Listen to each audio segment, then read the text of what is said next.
உக்ரைனுக்கு மேலும் $700 மில்லியன் நிதியுதவி வழங்கும் அமெரிக்கா. ரஷ்யாவுக்குள் உக்ரைன் நடத்திய அதிரடி, பல ஆயிரம் கோடி சேதம். கமலா ஹாரிஸ் டொனால்ட் ட்ரம்ப் விவாதத்தில் வெற்றி யாருக்கு? வெளியான அதிரடி கருத்து. வடகொரியா மீண்டும் ஏவுகணை சோதனை. சீனாவில் ஒரே நாளில் 23 பற்கள் பிடுங்கப்பட்டு புதிதாக 12 பற்கள் வைக்கப்பட்ட நபர் மாரடைப்பால் உயிரிழப்பு. பாகிஸ்தானில் நிலநடுக்கம். நைஜீரியாவில் கனமழை, வெள்ளத்தில் அடித்து வரப்பட்ட வனவிலங்குகள்.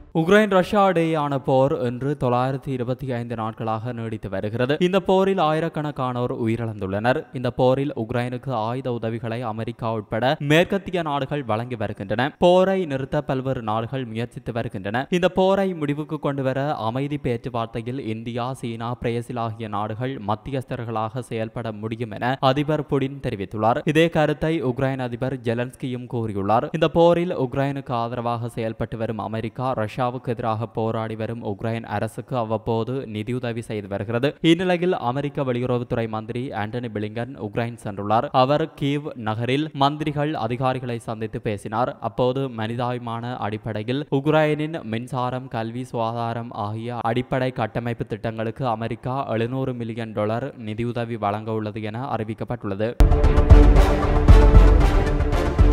ரஷ்யாவின் குர்ஸ்க் பிராந்தியம் மீது உக்ரைன் முன்னெடுத்த அதிரடி தாக்குதல் காரணமாக ஏற்பட்ட சேதம் தொடர்பில் தகவல் வெளியாகியுள்ளது. ஆகஸ்ட் 6ஆம் தேதி மேற்கத்திய நாடுகளே எதிர்பாராத நிலையில் உக்ரைன் படைகள் அதிரடியாக ரஷ்யாவின் குர்ஸ்க் பிராந்தியத்தில் ஊடுருவியது. ஆனால் பலம் பொருந்திய ரஷ்யாவால் அந்த தாக்குதலை எதிர்கொள்ள முடியவில்லை என்றே கூறப்படுகிறது. மேலும் 2ஆம் உலகப் போருக்கு பின்னர் ரஷ்யா எதிர்கொள்ளும் மிக மோசமான தோல்வி இதுவென்றும் நிபுணர்கள் தரப்பால் சுட்டிக்காட்டப்படுகிறது. இந்த நிலையில் ரஷ்யாவின் முதன்மையான வேளாண் பிராந்தியங்களில் ஒன்றான குர்ஸ்க் பகுதி உக்ரைன் வசம் சிக்கியதை அடுத்து அதன் சேதங்கள் தொடர்பில் மதிப்பிடப்பட்டுள்ளது. குர்ஸ்க் பிராந்திய ஆளுநர் புதன்கிழமை வெளியிட்டுள்ள தகவலில் சுமார் $1 பில்லியன் மதிப்பிலான சேதம் ஏற்பட்டுள்ளதாகவும், உக்ரைன் படைகளுக்கு பயந்து குர்ஸ்க் பிராந்தியத்தில் இருந்து 150,000க்கும் மேலான மக்கள் வெளியேற்றப்பட்டுள்ளதாகவும் தெரிவித்துள்ளார். மேற்கத்திய நாடுகளின் ஆயுதங்கள், ட்ரோன் மற்றும் கனரக ஆயுதங்களுடன் ஆயிரக்கணக்கான உக்ரைன் ராணுவம் திடீரென்று குர்ஸ்க் பிராந்தியத்தில் ஊடுருவியது. முக்கியமான 2 பாலங்களை மொத்தமாக தகர்த்தது. இந்த சம்பவம்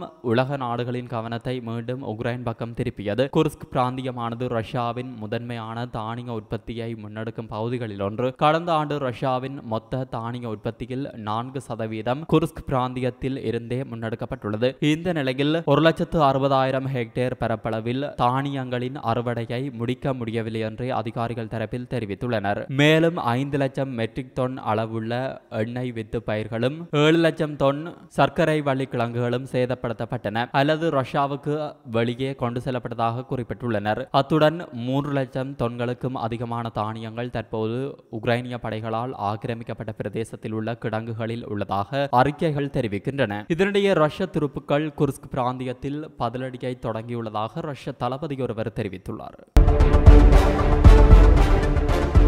கமலா ஹாரிஸ் மற்றும் டொனால்ட் ட்ரம்ப் இடையே நடந்த அதிபர் தேர்தல் விவாதத்தில் கமலா ஹாரிஸ் தான் வெற்றியாளர் என அந்நாட்டு ஊடகங்களில் கணிப்புகள் வெளியாகியுள்ளன. அமெரிக்க அதிபர் பதவிக்கான தேர்தல் நவம்பர் மாதம் 5ஆம் தேதி நடக்க உள்ளது. குடியரசுக் கட்சி சார்பில் முன்னாள் அதிபர் டொனால்ட் ட்ரம்பும், ஜனநாயக கட்சி சார்பில் துணை அதிபர் இந்தியா வம்சாவளியை சேர்ந்தவருமான கமலா ஹாரிஸும் போட்டியிடுகிறார். இருவரும் முதன்முறையாக நேற்று பென்சில்வேனியா மாகாணம் பிலடெல்பியா நகரில் ABC செய்தி நிறுவனம் நடத்திய விவாதத்தில் பங்கேற்றனர். விவாதத்தின் போது இருவரும் தமது கருத்துக்களை அள்ளி வீசினர். இந்நிலையில் இருவரில் யார் வெற்றியாளர் என அமெரிக்க ஊடகங்கள் கருத்து தெரிவித்துள்ளன. முதல் அதிபர் விவாதத்தின் வெற்றியாளர் கமலா ஹாரிஸ்.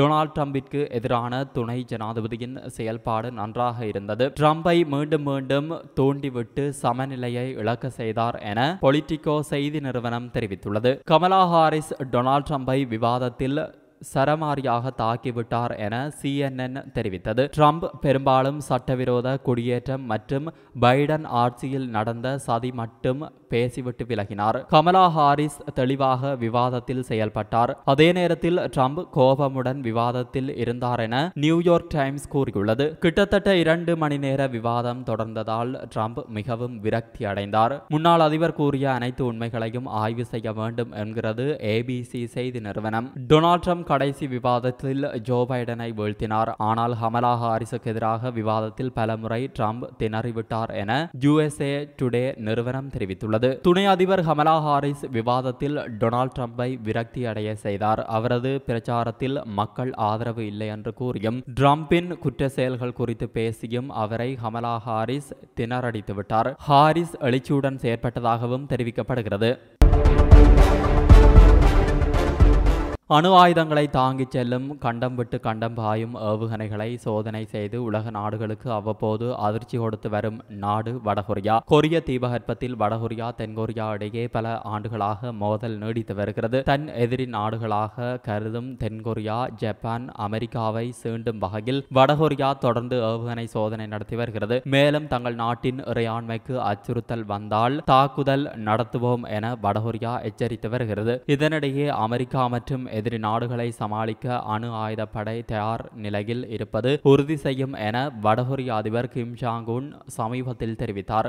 இந்நிலையில் வடகொரியா இன்று மீண்டும் ஏவுகணை சோதனை நடத்தியுள்ளது என்று தென்கொரியா தெரிவித்துள்ளது. வடகொரியா இன்று காலை பாலிஸ்டிக் ஏவுகணைகளை ஏவி சோதனை நடத்தியதாகவும் ஏவுகணை வடகிழக்கு கடல் பகுதியில் விழுந்ததாகவும் தென்கொரியா தெரிவித்துள்ளது. இந்த ஏவுகணை சோதனையால் கொரிய தீபகற்பத்தில் மீண்டும் பதற்றம் ஏற்பட்டுள்ளது.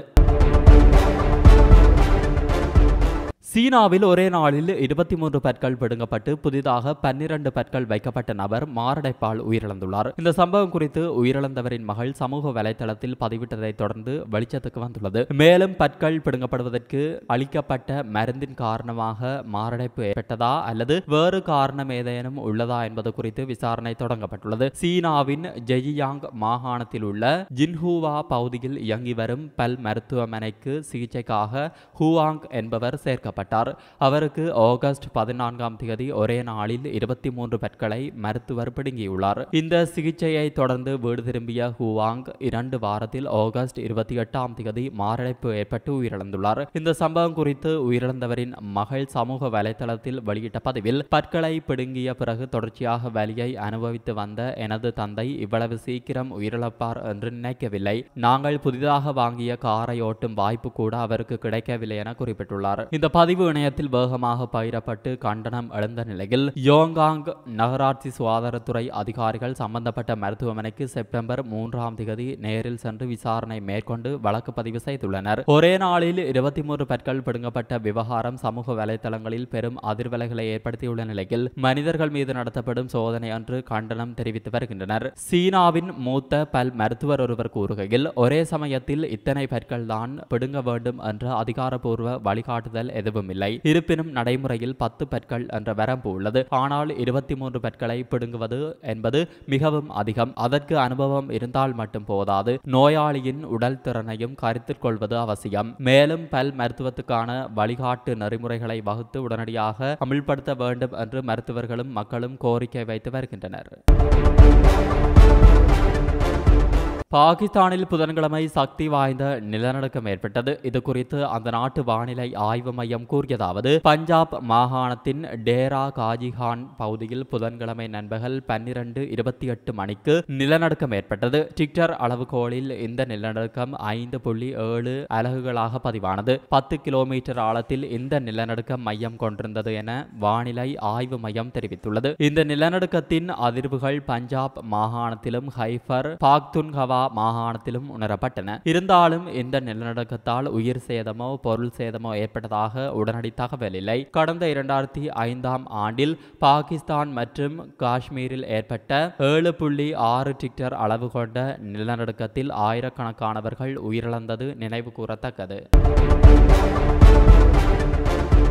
ஆப்பிரிக்க நாடான நைஜீரியாவின் போர்னோ மாகாணத்தில் கடந்த சில நாட்களாக கனமழை பெய்து வருகிறது. இடிமின்னலுடன் தொடர்ந்து பெய்து வரும் கனமழை காரணமாக அங்குள்ள ஆறுகளில் நீர்மட்டம் அதிகரித்து வெள்ளம் பெருக்கெடுத்தோடுகிறது. தலைநகர் மைதுகுரி உள்ளிட்ட நகரங்களுக்குள் வெள்ளம் புகுந்தது. இதனால் குடியிருப்பு பகுதிகள் நீரில் மூழ்கி தத்தளிக்கின்றன. இந்நிலையில் மைதுகுரி வன உயிரியல் பூங்காவில் அடைக்கப்பட்டிருந்த வன விலங்குகள் வெள்ளத்திலிருந்து தப்பி ஊருக்குள் புகுந்துள்ளது. முதலைகள், பாம்புகள், நெருப்பு கோழிகள், நீர் யானைகள் உள்ளிட்டவை தப்பி குடியிருப்புக்குள் புகுந்தன. அவற்றை பிடிக்க நடவடிக்கை மேற்கொள்ளப்பட்டுள்ளது. மேலும் சிங்கங்கள், செந்நாய்கள், வரிக்குதிரைகள் மற்றும் கழுதை, புலிகள் அடைக்கப்பட்டிருந்த கூண்டுகள் நீரில் மூழ்கியதில் அவை உயிரிழந்திருக்கலாம் என பூங்கா நிர்வாகிகள் தகவல் தெரிவிக்கின்றனர். உள்ளூர் அதிகாரிகள் ஆற்றங்கரைகளுக்கு அருகில் வசிப்பவர்களை உடனடியாக வெளியேற்ற உத்தரவை பிறப்பித்துள்ளனர். மாநிலத்தில் உள்ள அனைத்து பள்ளிகளுக்கும் 2 வாரங்கள் விடுமுறை அறிவிக்கப்பட்டுள்ளது. போகோ ஹராம் போராளிகளின் நீண்டகால கிளர்ச்சியுடன் போராடி வரும் போர்னோவில் ஏற்கனவே கடுமையான மனிதாபிமான நெருக்கடியை இந்த வெள்ளம் மேலும் மோசமாக்கியுள்ளது. இயற்கை பேரழிவுகள் மற்றும் மனிதனால் உருவாக்கப்பட்ட நெருக்கடிகள் இரண்டையும் ஒரே நேரத்தில் எதிர்த்து போராடுவதால் வடகிழக்கு நைஜீரியா எதிர்கொள்ளும் சிக்கலான சவால்களை